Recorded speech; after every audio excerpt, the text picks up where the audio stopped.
Alexandria here for My Commonwealth, and joining me is Abby Raye. She is going to be competing in the upcoming Commonwealth Games in Glasgow for Canada, and she is a field hockey player.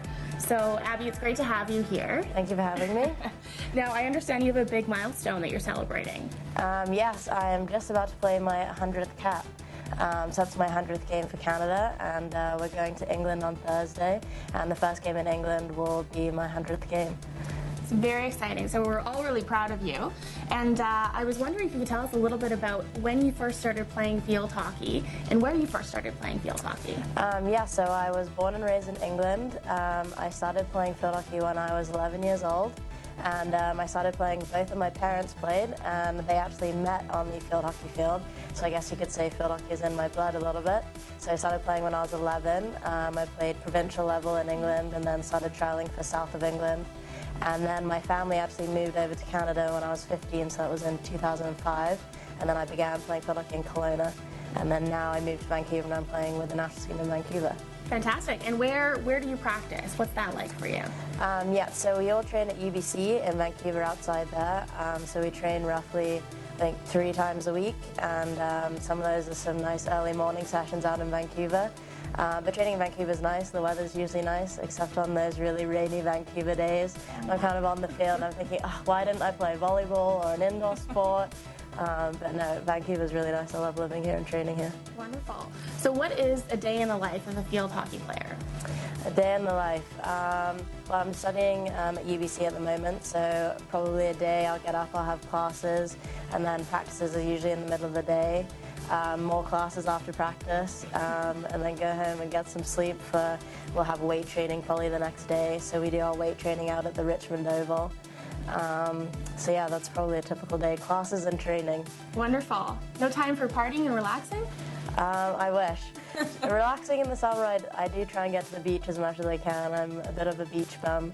I like my barbecues at the beach when I can. Fair enough. Now, a lot of people were writing in, young Canadians, young people from the Commonwealth, were asking about some of your injuries. So as a field hockey player, what type of injuries have you had to get through? Definitely with hockey there are a lot of bruises that come from getting hit with the ball, but those are just some minor things. The most major injury I've had is I actually broke my rib playing field hockey. I kind of went for a tackle and did one of the lifted my arm, so I got a bit worried and got hit in the ribs. So unfortunately that was just before Pan Am Games, but it gave me 4 weeks to kind of be almost ready to play. So I went to Pan Am Games and I played with a broken rib, which was, it was a bit of a struggle, a lot of painkillers and physio treatments while I was there. And then actually when I came back from that, I also played for UBC. So our national championships happened to be just after we returned from Pan Am Games. So I was kind of thinking, well, I've just played an international tournament with this broken rib. I would really like to go and play nationals as well. So I went and played nationals and I actually ended up getting hit again and I got whiplash and a concussion. Oh my goodness.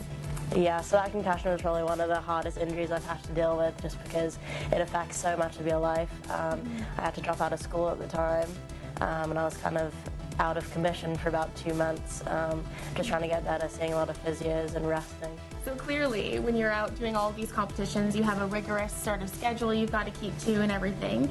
A lot of people wrote in asking about nutrition.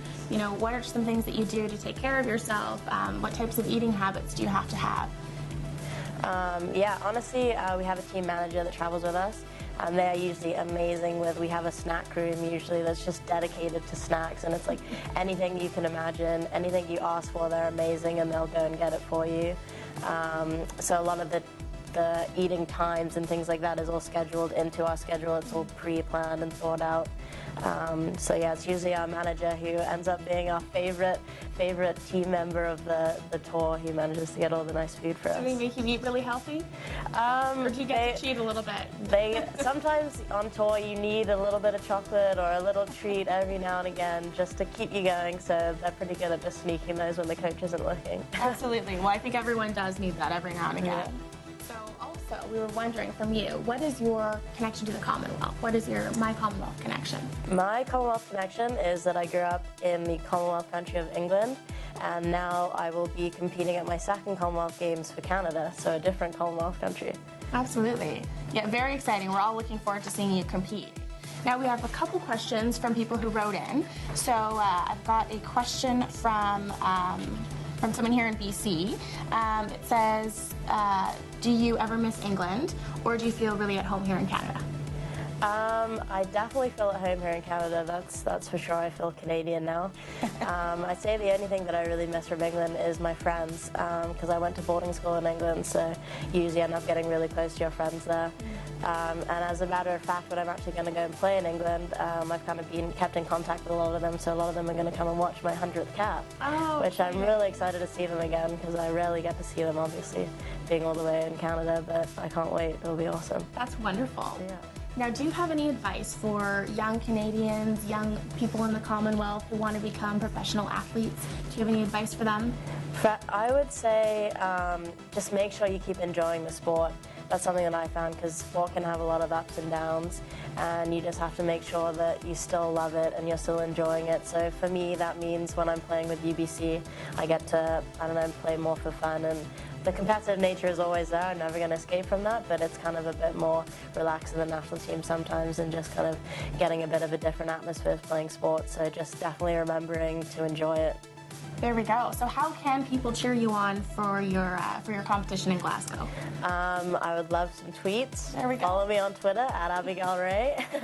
Yeah, that would be, or just watching the games would also be much appreciated. And then if you're in the stands, obviously cheering loud. Maybe a big Abby Raye sign. I love it. Well, thank you so much, Abby. Yeah, we wish you the best of luck in Glasgow. We know you'll be successful, so thanks so much for being here. Thank you very much for having me.